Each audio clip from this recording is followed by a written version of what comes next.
자, 이제 210페이지요.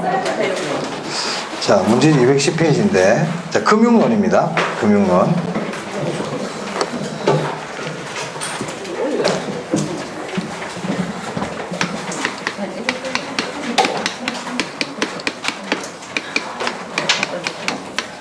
자, 이 금융론에서는 먼저 지분금융, 부채금융, 메자닌금융, 이 세 가지에 대해서 아셔야 되죠.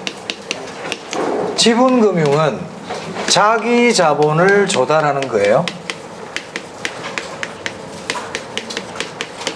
부채금융은 타인 자본을 조달하는 거예요. 타인 자본 조달. 메자닌 금융은 지분 금융과 부채 금융의 성격을 둘 다 가지고 있는 거죠. 그래서 지분 금융에는 어떤 것들이 있는지 사례를 알아야 되고요. 좀 더 문제 풀 거예요. 부채 금융에는 뭐가 있는지 사례를 알아야 되고, 메자닌 금융의 대표적인 뭐가 있는지 아셔야 됩니다. 자, 부채 금융에서 특히 조심할 게 신탁 금융이에요. 신탁 금융은 부채 금융이다. 네, 이거 조심하시고, 메자닌 금융에는 전환사채, 신주인수권부 사채,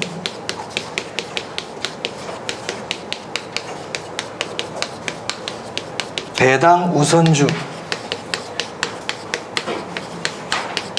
이런 것들은 메자닌 금융이에요. 왜 메자닌 금융인지까지는 모르셔도 됩니다. 아셔야 되고. 그 다음에 두 번째, 우리 이자율에 대해서 좀 알아야 되거든요. 이자율, 좀 이따 문제 풀겠지만, 이자율은 고정금리와 변동금리가 있죠. 네. 이거 좀 이따가 문제 풀 때 다시 설명드리고요. 이자율에 대해서 알아야 돼요. 그 다음에 우리 금융에서 어떤 걸 또 물어보냐면, 저당의 상환 방법에 대해서 물어봅니다. 다른 내용도 있지만 중요한 건 지금 말씀드리는 거예요. 이 저당의 상환 방법은 세 종류가 있죠. 원금균등, 원리금균등, 최정식, 이렇게 있지 않습니까? 이 세 가지 상환 방법의 특징을 아셔야 돼요. 특징을. 저당의 상환 방법 중요하다. 그 다음에 이제 네 번째가 저당의 유동화죠. 저당의 유동화. 이 저당의 유동화에서는 1차 저당 시장이라는 곳은 뭐 하는 곳이냐? 2차 저당 시장은 어떤 시장이냐? 이 저당의 유동화가 일어나면 어떤 효과가 있느냐?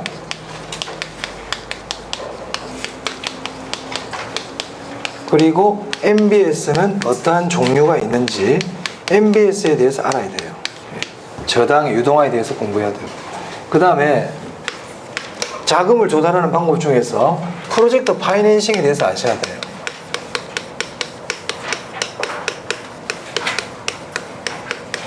우리 프로젝트 금융이라고도 그러죠. 부동산 투자 회사에 대해서 아셔야 됩니다. 이거는 거의 매년 나오지 않습니까? 매년. 그 외에 이제 기타로 주택연금이라든지 보금자리 이론 같은 것들은 기타 사항으로 좀 아셔야 되겠어요. 자, 여기서 이게 거의 매년 나옵니다. 매년. 거의 매년 나옵니다. 거의 매년 나옵니다. 이 세 개는 일단 기본적으로 꼭 알고 가야 됩니다. 우리 금융론이 한 4문제에서 한 6문제 나오는데 이 세 파트는 그냥 매년 나온다고 보고 해야 되는 거예요.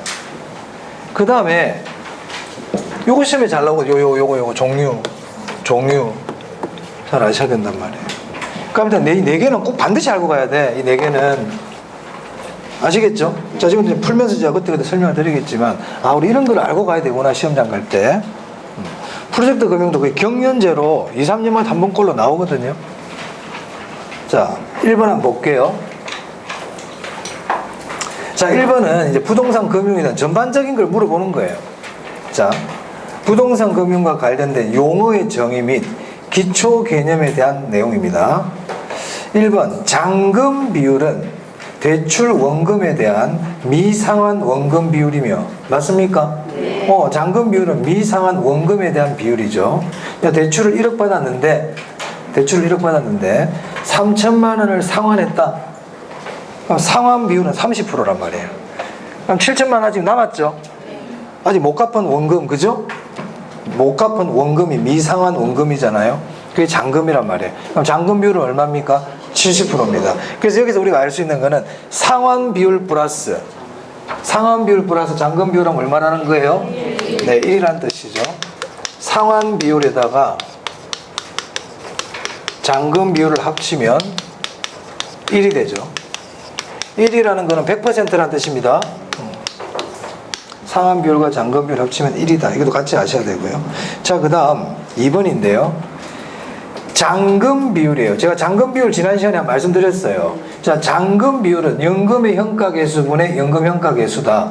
분모는 대출 전 기간, 분자는 잔여 기간이라 그랬어요. 그래서 잔금 비율은 연금의 현가계수를 사용하여 계산할 수 있다. 맞아요? 그리고 마찬가지로 잔금 비율뿐만 아니라 잔금도 연금의 현가계수를 이용해서 구할 수가 있죠. 원리금 균등액에다가 연금 현가계수 곱하면 됩니다. 자, 3번요. 매기간 이자율은 항상 대출 잔금에다가 이자율을 곱하는 거예요? 맞죠. 잔금에 대해서 적용한다. 당연하지. 갚은 거에도 이자를 곱하면 안 되잖아요. 주택금융은 주택 소요를 주택 수요로 전환시키는 기능이 있다. 네, 우리 주택금융은 주택 수요를 증가시키는 기능을 하죠. 네, 맞는 말이고요. 자, 5번 볼게요. 별표예요. 이 뒤에다 설명드리려고 그랬는데 여기서 나온 문제입니다. 이게 지금 여기서. 자, 나온 김에 이제 설명합니다. 이 고정금리의 뜻이 뭐예요? 대출 기간 동안 이자율이 고정되어 있는 거죠. 그래서 고정금리에서는 첫 번째 두 개를 알아야 되거든요. 이 고정금리 첫 번째 아셔야 되는 게 뭐냐면 실제 인플레가 예상 인플레보다 클 때 요 말이 딱 나올 수가 있어요. 시험에서 이런 말이 딱 나오면 자, 우리 고정금리는 한번 이자를 정하면 못 바꾸잖아요. 그럼 고정금리에서 대출자는 항상 고민이 뭐냐면 물가가 오르는 게 고민이란 말이에요. 자, 물가가 오르면 이자를 더 받아야 되는데 더 받을 수가 없잖아요. 그래서 고정금리는 일반적으로 대출자가 불리하단 말이에요. 그래서 이런 경우에는 실질금리가 하락해요. 실질금리가 어떻게 된다고? 이거 첫 번째 확인할 내용. 실질금리가 하락한다는지 이거 확인해야 돼. 실질금리 상승 그러면 안 돼요. 실질금리가 하락한다. 실질금리가 하락하니까 대출자는 이익이다 손해다? 대출자 손해예요. 차입자는요? 이익이에요. 그러니까 우리가 두 번째로 확인해야 될 내용은 대출자가 손해라고 되어 있는지 이익이라고 되어 있는지 이걸 확인해야 돼요. 지문을 읽을 때 장난치는지 보자 이렇게 봐야 되는 거예요. 이것도 마찬가지. 차입자가 이익입니다. 자, 그 다음에 고정금리에서 두 번째로 알아야 될 내용이 뭐냐면 약정금리하고 시장금리 두 개를 가르쳐 줘 놓고는 어떤 게 크다 작다 이런 말이 나와요.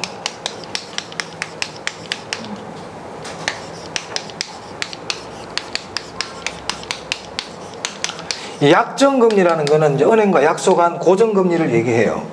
시장금리는요, 이거는 물가 상승, 인플레가 반영되는 이자율이에요.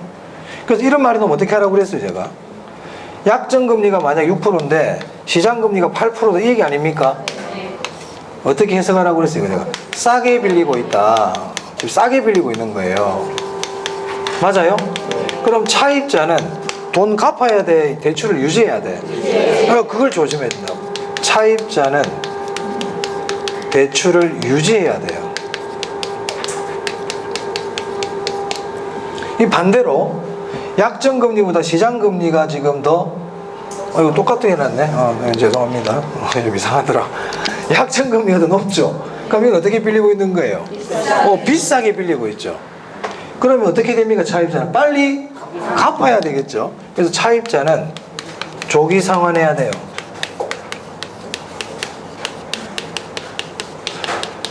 그래서 일반적으로 우리가 물가가 오르는 경우가 더 일반적이기 때문에 시험은 얘를 더 잘 물어봅니다.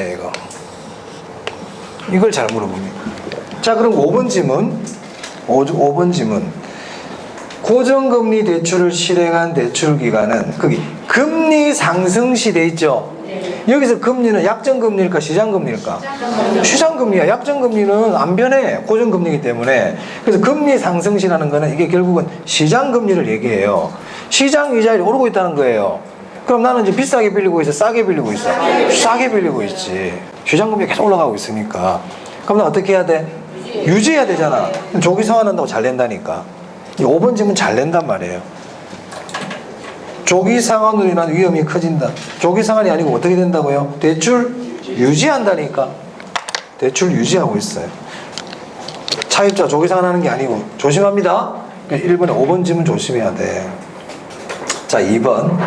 금융기관이 부동산 관련 대출 관련 위험을 줄이는 방법. 이거 이제 시험에 나온 적이 있어요. 대출 관련 위험을 줄이려면 짧게 빌려줘야 되고요. 단기로 적게 빌려줘야 돼요. 자, 봅시다. 1번. 대출 실행 시 부채 감당률이 1.0보다 커야 되겠죠? 담보 인정 비율을 낮춘다는 게 적게 빌려준다는 뜻이에요. 낮춰야 돼요. 소득 대비 부채 비율을 낮춘다. 이것도 적게 빌려준다는 뜻이에요. 대출 적게 주겠다는 뜻이에요. 금리 변동이 심할 때 고정금리로 대출한다. 변동금리로 대출해야지. 그리고 5번에 보니까 스왑이라는 게 나오네요. 스왑 위험의 증가입니다. 자, 그 밑에 또 적습니다. 원금 균등 상환으로 대출해 주는 거예요. 원금 균등으로. 그래야 대출금이 빨리빨리 회수가 되지. 원금 균등 상환으로 대출해 주는 게 유리해요. 위험을 줄이려면. 원리금 균등으로 대출한다 그러면 안 돼. 원금 균등 상환으로 대출한다. 대출 기관이 대출 관련 위험을 줄이는 방법입니다. 네. 자, 그 다음 3번, 4번 지분금융은 몇 개인가? 4번은 다 물어보는 건데 한번 봅시다. 네. 기업 조인트벤처 뭐예요? 자산유동화증권 ABS거든요. ABS 부채금융이에요. 주택상환 사채 부채금융, 사채 부채금융, 사채 채 부채. 네. 공모에 의한 증자, 네, 신디케이터, 네, MPTS, 네, MBS잖아요. MBS 부채금융이에요. 됐고요. 자, 4번. 지분금융, 메자닌금융, 부채금융이 있다. 지분금융을 골라라. 자, 저당금융, 저당, 부채금융이죠. 자, 신탁금융자 조심하라 그랬죠. 신탁금융, 부채금융이에요. 신디케이터, 유동화증권 ABS, 신주인수권 부사채. 이게 이제 메자닌금융이에요. 메자닌금융. 네. 됐습니까? 네. 자, 여기서 이제 하나 더. 지분금융은 원금 손실 가능성이 있다.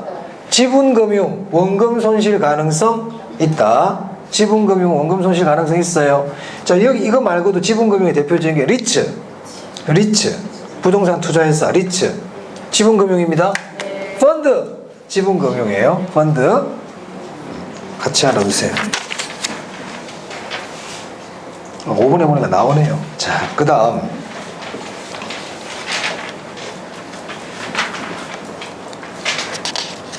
5번은 여러분이 풀어보세요. 자, 풀어보시고 6번 한번 보겠습니다. 다음 대출 조건 중 대출자가 위험 부담을 가장 많이 하는 조건을 찾아내요. 그럼 위험 부담을 가장 많이 한다는 건 돈 많이 빌려줄 때 하고 오랫동안 빌려줄 때 하고 그런 거잖아요. 그런 거죠. 자, 그럼 일단 대부 기간 일단 봅시다. 제일 긴 거 골라야 되겠네. 4번 5번 아니야. 일단 추렸어. 자, 이제 대부 비율은 대출을 많이 해줄 거냐 적게 해줄 거냐 이거 아닙니까? 그럼 4번 5번 어차피 답이 아니니까 1, 2, 3 중에서 많이 해주는 게 뭐예요? 1번 3번이지. 그럼 2번 아니네. 2번도 아니고. 자, 금리는 어떤 금리가 좋아? 변동금리가 좋은데 위험부담을 많이 한다 그랬으니까 무슨 금리야? 그럼 벌써 금리에서 벌써 게임 끝나버렸네요. 다음 몇 번입니까? 그리고 상환 방법에서는요. 최정식은 처음에 조금 갖고 나중에 많이 받겠다는 거잖아. 위험이 크지. 자, 그러면 대출 기간이 위험이 커진다는 얘기는요, 이자율도 높아진다는 뜻이에요. 그래서 고정금리가 변동금리보다 이자율이 높아요. 은행이 위험하기 때문에. 장기 대출이 단기 대출보다 이자율이 높아요. 은행이 위험하기 때문에. 돈을 많이 빌려줄수록 대부 비율이 높아질수록 이자율은 올라갑니다. 은행이 위험해지기 때문에. 최정식 상환이 원금 균등 상환보다 이자율이 높습니다. 아시겠죠? 그렇단 말이야. 은행이 위험할수록 이자율은 올라간다. 높아진다. 자, 그 다음 7번 한번 볼까요? 총부채 상환 비율이 40%인 지역에서 A주택을 구입하기 위해 매월 200만 원씩 원리금을 상환해야 된다. A주택을 구입하기 위해서 이 사람의 최소한 연소득은 얼마가 돼야 될까? 이런 문제네요. 자, 이런 문제 나오면요, 항상 월, 연 이런 걸 잘 봐야 돼요. 자, 매월 200만 원씩 원리금 갚는다고 그랬잖아요. 근데 연소득을 물어보고 있으니까 일단 매월 200만 원을 연으로 바꿔야 돼요. 그럼 1년에 얼마 갚는 거예요? 2,400만 원이에요. 그럼 이 사람은 1년에 2,400을 갚아야 돼. 2,400을 갚아야 돼. 근데 이 사람, 이 은행의 DTI가 40%래요. 그럼 이 사람의 소득이 얼마일 때 40%를 곱했을 때 2,400이 되겠냐? 이 얘기잖아요. 맞습니까? 소득에다가 아까 우리 했잖아요. DTI를 곱한 게 이 사람이 감당할 수 있는 원리금이거든. 원리금 능력이 나온단 말이에요. 근데 여기서 이 사람이 얼마를 감당해야 돼? 원리금 2,400을 감당해야 되거든. 1년에. 그렇잖아.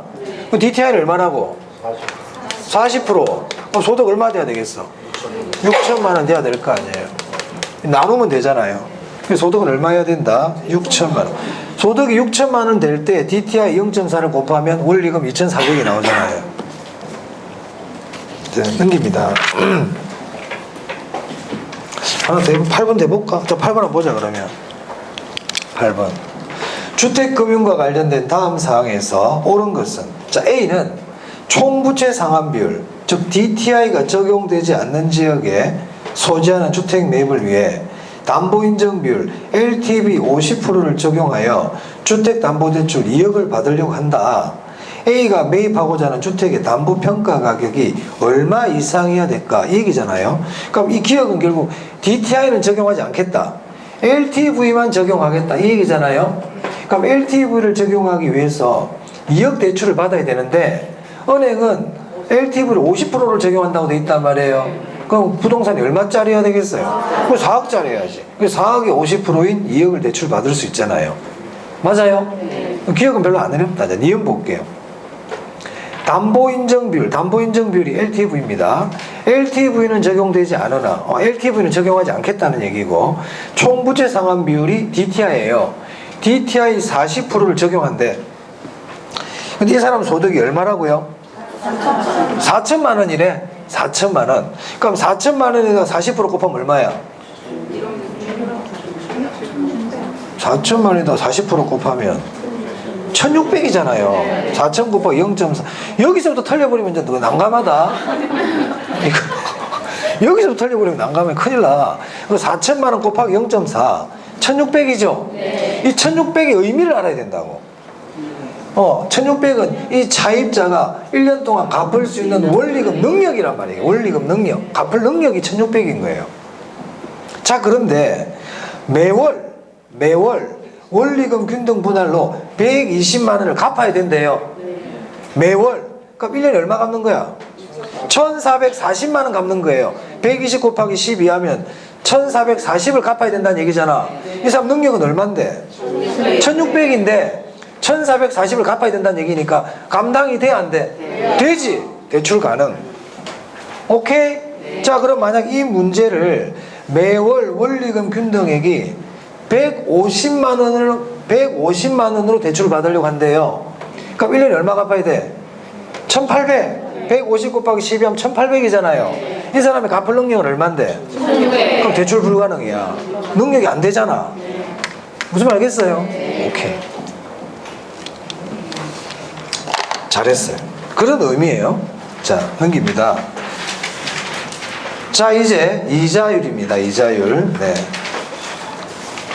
1번 감정평가서 30회. 네, 작년 문제네. 올해가 31회였거든요. 감정평가서 올해 지금 시험 봤죠? 1차를. 자, 30회 작년 문제예요. 별표하세요. 자, 1번 보겠습니다. 예상치 못한 인플레가 발생했다. 네. 고정금리와 변동금리 대출의 설명인데, 예상치 못한 인플레 발생! 딱 이 말이 나왔어요. 대출자는 고정금리가 불리하고 변동금리가 유리해요. 자, 그렇게 적어놨는지 봐야 돼요. 예상치 못한 인플레가 발생했을 때 대출기관에 유리한 유형은 뭐라고요? 변동금리예요. 네.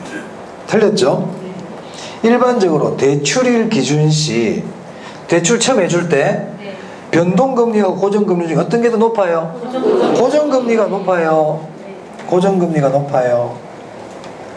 3번 나왔다. 시장 이자율 하락시. 이거 얘기하는 거야 지금. 이거 시장 이자율이 떨어지고 있대. 그럼 난 지금 비싸게 빌리고 있네.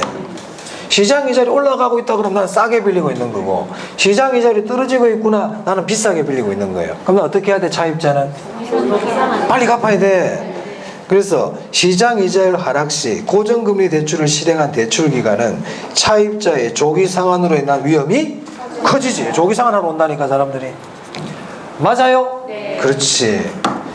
자, 그래서 지금 이런 문제 딱 나오잖아요. 그럼 3번처럼 비싸게 빌리느냐 싸게 빌리느냐 이런 문제 나오잖아. 비싸게 빌리느냐 싸게 빌리느냐 이런 문제들 있잖아요. 이 문제는 집중해서 읽는다. 왜? 답일 가능성이 아주 높다. 답일 가능성이 아주 높다. 그래서 얘는 유심히 읽는다. 집중해가 실수하지 말고. 아시겠어요? 얘가 답일 가능성이 매우 높아. 모르겠으면 그냥 찍어 그냥. 답일 가능성이 아주 높다고. 자, 4번.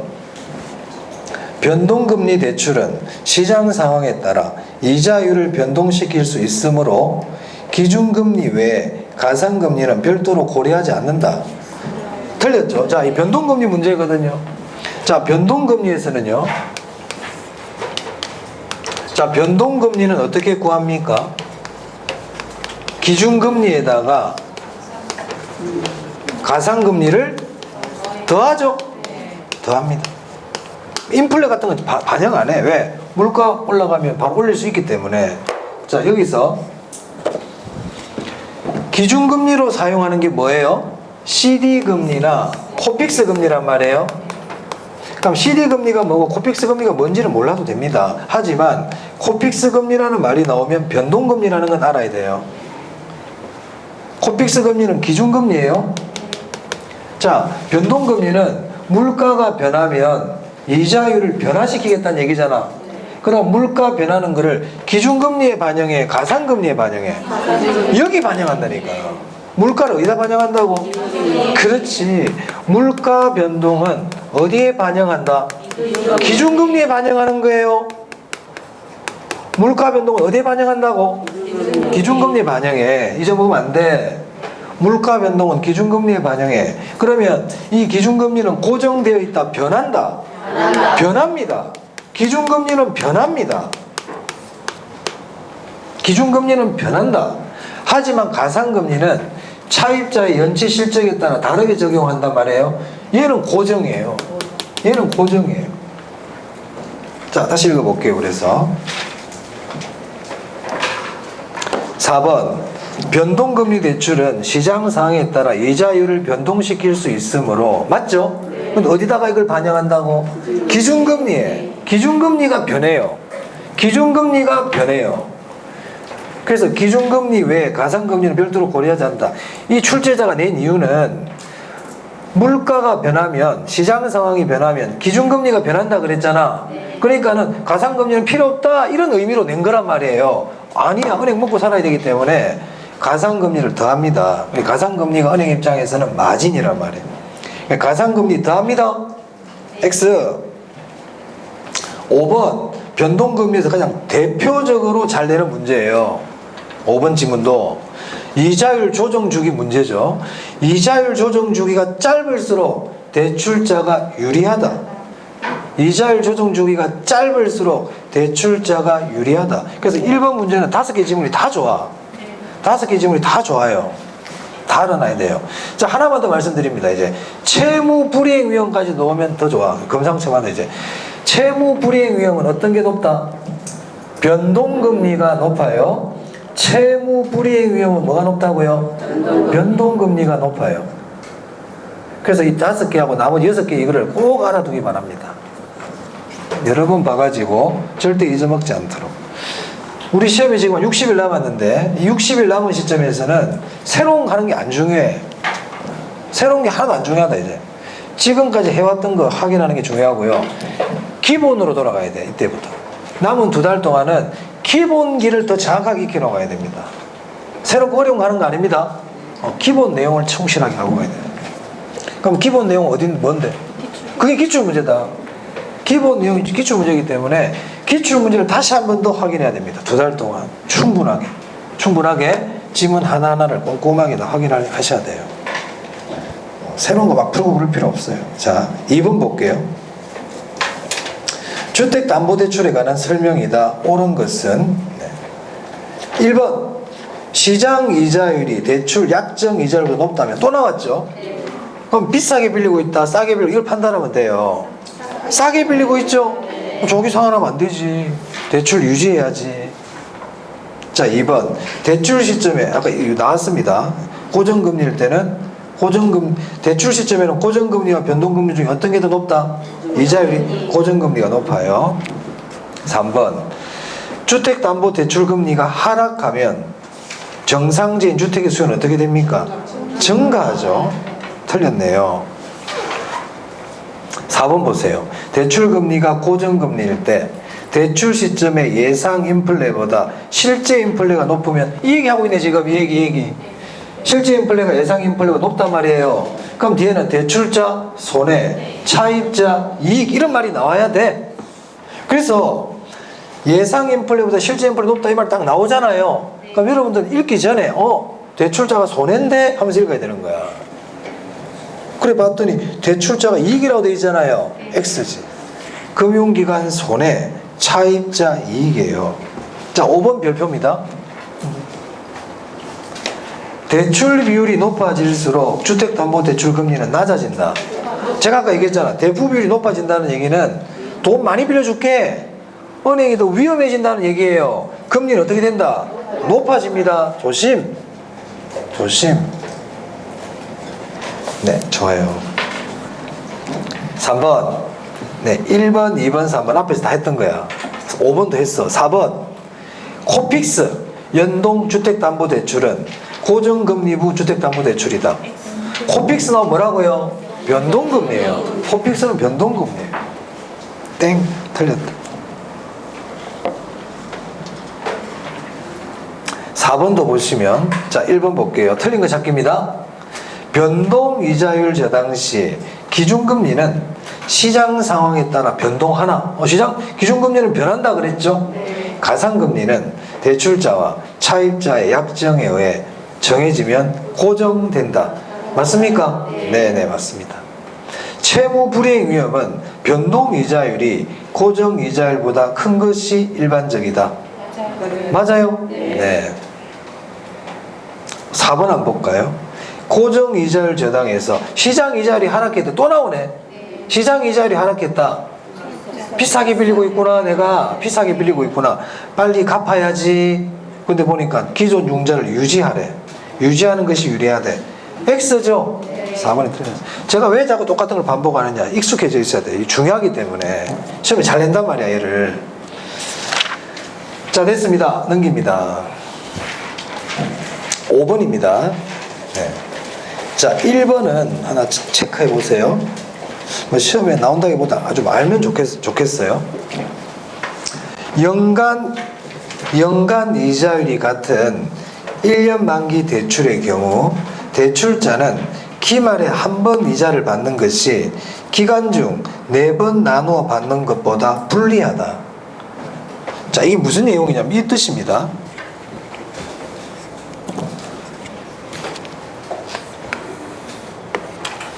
자, 만약 돈을 1억을 대출을 해줬거든요. 1억을 대출해줬어요. 만약에 이자율이 12%라 그래 볼게요. 이자율이 12%예요. 근데 이자를 받는 방법이 1년에 이때 12% 얼마입니까? 1200이잖아요. 1년에 한 번 1200 받는 거 하고 요 경우하고 두 번째 4개월마다 3번 나눠가지고 이자를 받는 경우하고 어떤 게 더 은행 입장에서는 좋을까 이 말이에요. 나눠 받는 게 유리하지. 그렇죠? 뭐든지 돈은 빨리 받는 게 유리한 거예요. 주는 거는요 늦게 주는 게 유리해요. 그러면 대출자는 나눠 받는 게 유리하다는 말은 차입자는요 한 번 주는 게 유리하죠. 그럼 이 말을 이렇게 표현할 수 있습니다. 이 말을 대출자가 유리하다는 얘기는요 실질 이자율이 높다는 뜻이에요. 뭐라고? 실질 이자율이 높다. 실질 이자율이 높으면 대출자는 유리해요. 왜? 이자 받는 사람이잖아요. 아까 여기 보세요. 실질 금리가 하락했다고 그랬잖아요. 그래 대출자 손해죠. 당연하지. 대출자는 이자 주는 사람이야, 이자 받는 사람이야? 이자 받는 사람이니까 이자율이 올라가면 돈 빌려준 대출자는 유리하다는 뜻이고, 이자율이 떨어진다는 얘기는 대출자가 불리하다는 얘기거든요. 그래서 1번 질문 다시 보세요. 연간 이자율이 같단 말이야. 1년에 이자가 12% 똑같대. 그런데 대출자가 기말에 한 번 이자를 받는 것이 기간 중 4회 나눈 거 방법도 불리하다고 돼 있잖아. 맞죠? 그 말이 괄호하고 적으세요. 한 번 받는 게 불리하다는 얘기는 실질 이자율이 더 낮다는 뜻이에요. 실질 이자율이 낮아요. 한 번 받는 게. 나눠 받으면 실질 이자율이 높아. 한 번 내는 것보다 나누어 내는 게 실질 이자율이 더 높아요. 실질 이자율이라고도 그러고 유효 이자율이라고도 그래요. 실질 이자율, 유효 이자율. 그래서 이렇게 기억합니다. 나눠 내면 유효 이자율이 커진다. 나눠 내면 유효 이자율이 커져요. 알아두세요. 이런 거 나올 수도 있어요, 사실은. 어렵게 내면. 나눠 내면, 이자를 나눠 내면 유효 이자율, 실질 이자율이 커져요. 커져요. 그렇기 때문에 나눠 내면 대출자는 좋아.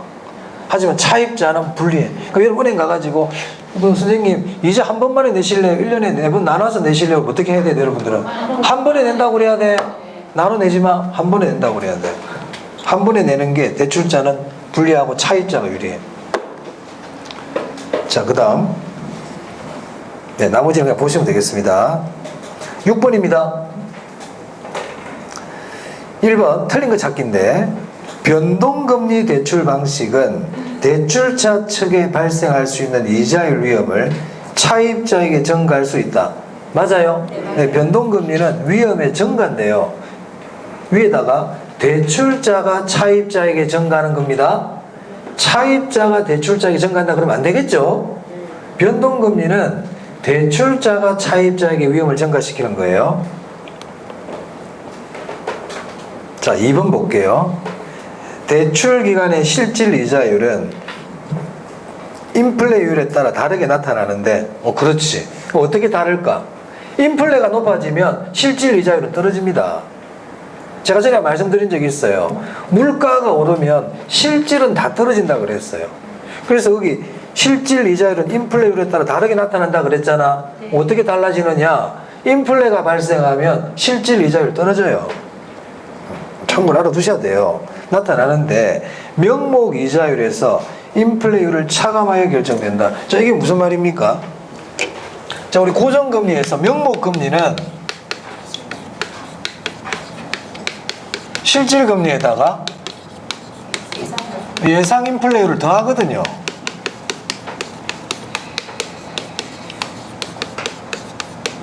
그럼 실질금리는 어떻게 구하면 돼요? 여기서 이걸 빼면 되죠.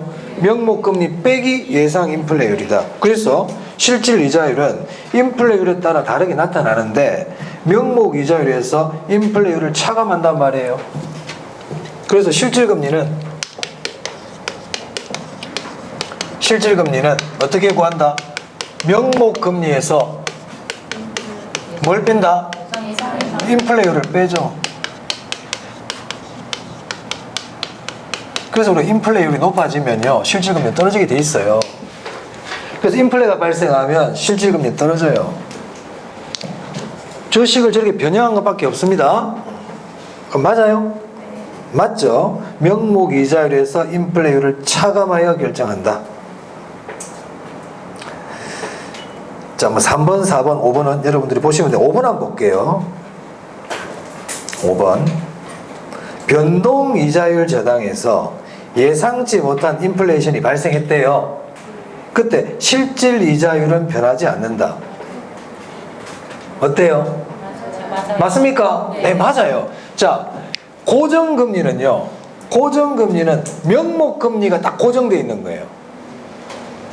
명목금리라는 거는 은행하고 계약한 금리가 명목금리거든. 그럼 고정금리는 은행에서 6%입니다. 이자를 정하면 못 바꾸죠. 그래서 고정금리는 명목금리가 딱 고정되어 있고요. 뭐가 변해요? 실질금리가 변해버리는 거야. 실질적인 이자율이 변해버리는 거야. 그래서 대출자 안 좋은 거예요. 그래서 대출자 야 안 되겠다. 야 우리 실질적인 이자율이 자꾸 물가가 변함으로 따라서 실질 이자율이 막 들락날락 하는구나. 안 되겠어. 이 실질 이자율을 고정시켜야 되겠어. 실질 이자율을. 그럼 실질 이자율을 고정시키기 위해서 만든 제도가 뭔데? 그게 변동금리인 거예요. 그래서 변동금리는 실질 이자율은 고정이고요. 뭐가 변해요? 명목금리가 변하는 거야. 명목금리는 은행하고 내가 계약하는 이자율이거든. 그러면 처음에 이자율 6% 했다가 물가가 오릅니다. 고객님 물가가 올랐어요. 자 우리 이자율 조정해야 돼요. 이자율 8%를 올릴게요. 이렇게 하잖아요. 명목금리를 올려버리잖아요. 하지만 실질금리는요. 은행들이 받고 싶어하는 실질금리는 딱 고정시켜 놓는 거예요. 그래서 고정금리는 명목금리가 불변이고 변동금리는 실질금리가 불변이에요. 어렵다. 많이 어렵다. 어려우면 통과다. 지금 이 시점 이런 거 자꾸 기억하려고 그러지 말고 이해되는 분만 이해. 이런 거 넘어가도 좋아. 어려워. 네. 7번도 통과입니다. 자 이제 자금의 상환 방법입니다. 자금 상환 방법.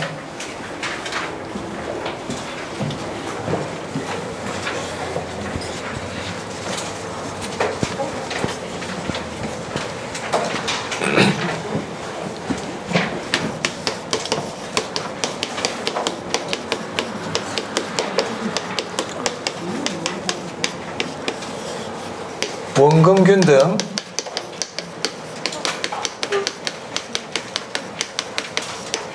원리금균등,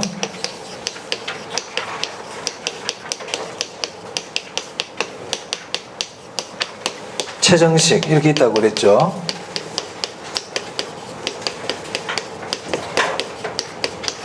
자, 원금균등 상환이나 원리금균등 상환 모두 다 은행에 원리금을 갚는 거예요.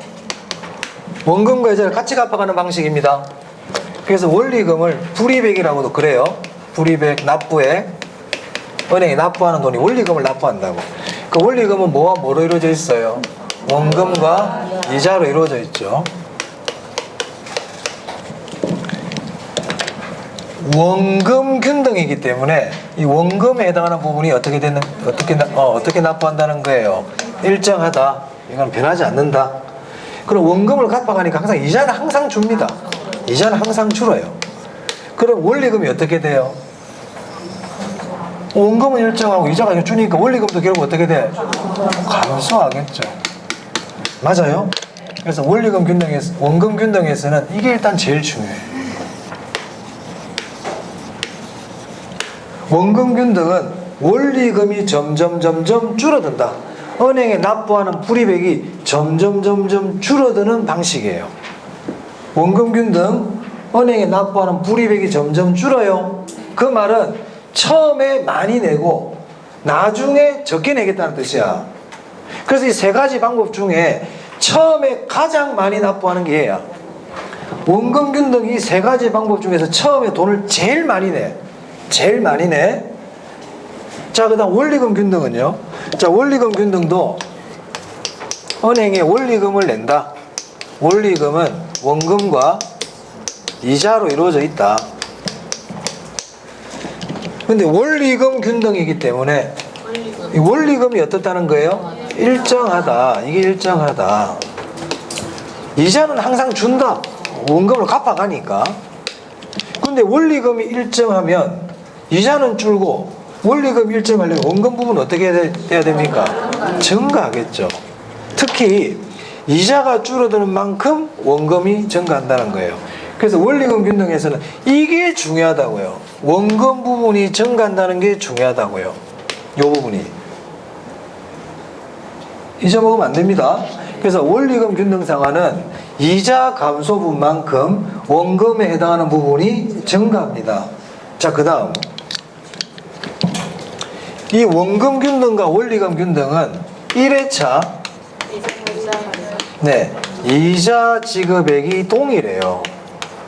이자 지급액이 동일하다. 불이익이 동일하다 그러면 안 돼. 불이익은 달라. 불이익이 동일하다 그러면 X.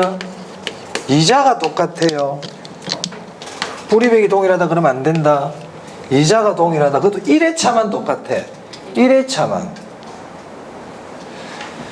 최정식은 뭐예요? 처음에 돈 조금만 내고 나중에 많이 내겠다는 거예요. 자, 만약에 내가 1억을 빌렸어요. 1억을 빌렸는데 첫 해 이자를 1,000만 원을 내야 돼. 근데 1,000만 원을 다 못 내고 400만 원만 낸다. 그러니까 600만 원 못 냈죠? 그러니까 600만 원이 어떻게 돼요, 이게? 원금에 갖다 붙어가지고 잔금이 1억 6백이 되어버리는 거예요. 잔금이 커졌네? 이걸 뭐라 불러? 부의 상환. 부의 상환. 질문? 원금 균등, 원리금 균등, 최정식 상환은 이 세 가지 방식은 1회차 이자 지급액이 동일하다. 최정식은 이자 다 안 낸다고 그랬죠? 세 개가 다 이자 지급액이 동일하다 그러면 안 돼? 저 두 개만 1회차 이자 지급액이 동일합니다. 최정식은 1회차 지급액 다르다? 이자 다 안 낸다고 그랬어? 부의 상환이 발생한다고 그랬어요. 자, 그래서 최정식은 대출 초반에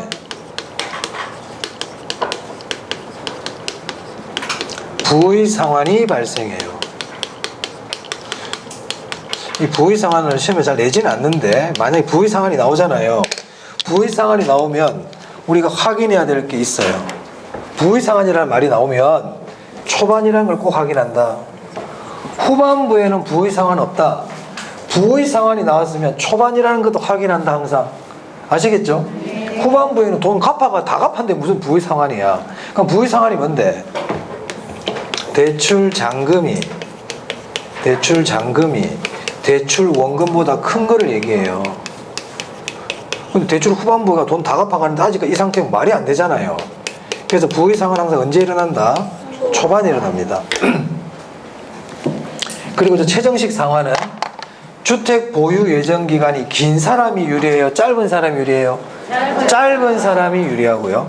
미래 소득 증가가 예상되는 사람에게 유리한 거예요. 은퇴 예정자들에게 유리하다 그러면 안 된다. 미래 소득이 증가할 거로 예상되는 젊은 층에게 유리한 방식이에요. 네, 나이 드신 분들 섭섭하게 들을 필요는 없고 그렇단 말이에요. 나이 들어서 소득이 증가할 수 있는데 뭔 소리야 그러지 말고 일반적으로 얘기해야 되니까. 자, 이제 중요한 거 대충 봤어요. 이제 문제 한번 풀어볼게요. 자, 1번입니다. 217페이지 1번. 네. 옳은 것은 모두 몇 개인가? 네. 시험에 굉장히 전형적으로 나오는 형태들이고 제가 봐서 기출문제 지문들이 여러 개 섞여 있네요. 네. 자, 기억. 원금 균등 상환 방식의 경우 매기간 상환하는 원리금 상환액과 대출 잔액이 점차적으로 감소한다. 원리금 상환액 점점 줄어든다고 그랬죠? 당연히 잔액도 줄겠지. 당연한 얘기죠. 자, 2번. 원리금 균등 상환 방식의 경우 매기간에 상환하는 원금 상환액은 점차적으로 그렇지. 이거 잘 낸다니까.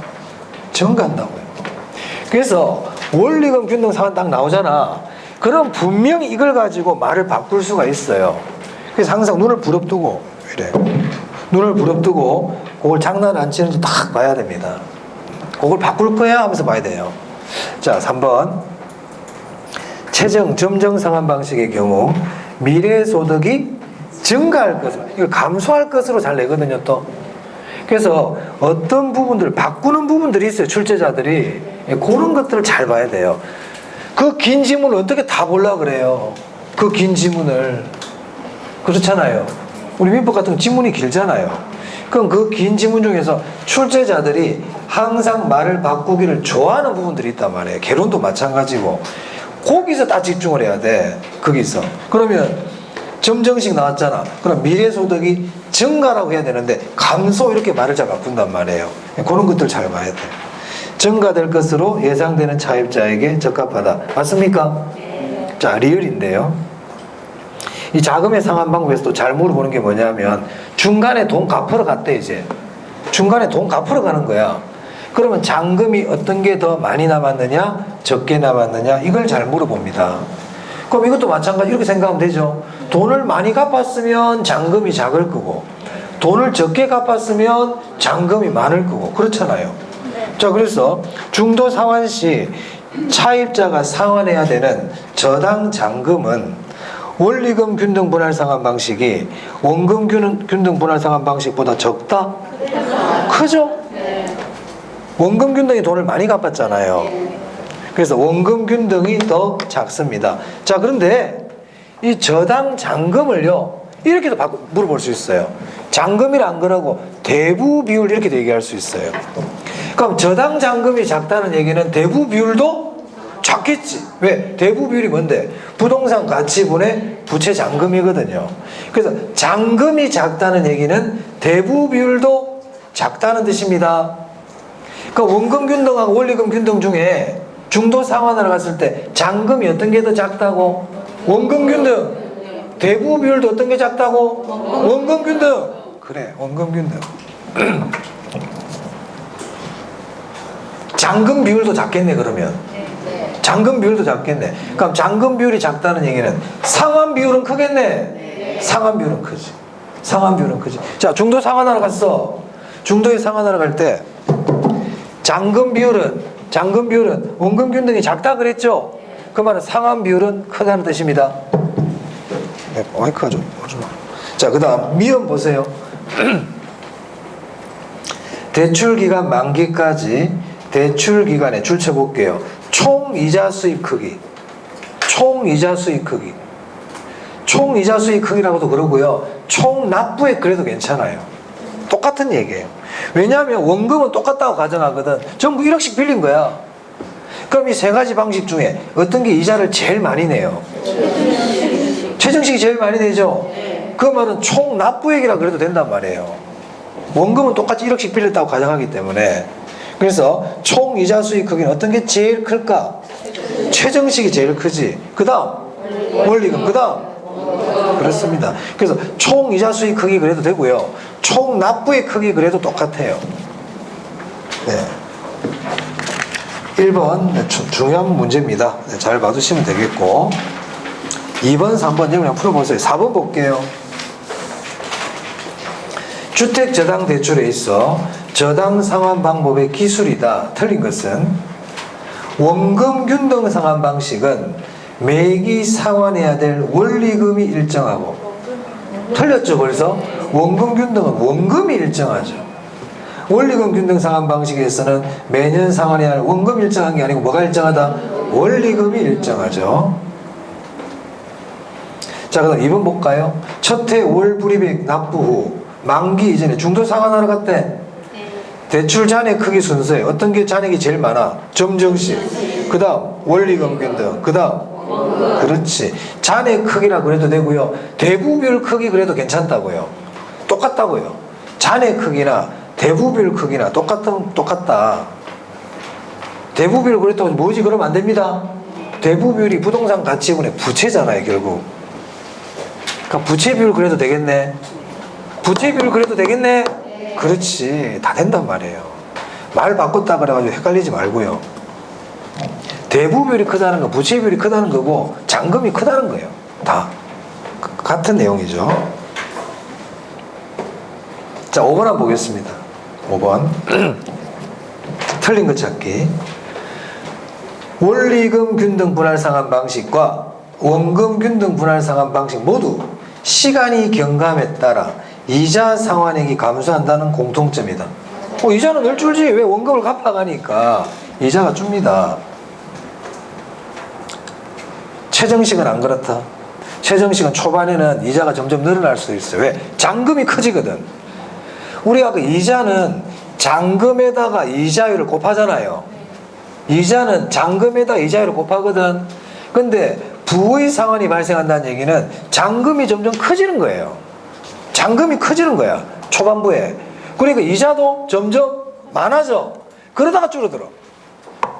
그래서 만약에 이 문제에서도 최정식까지 집어넣어 버리잖아요. 그럼 X인 거예요.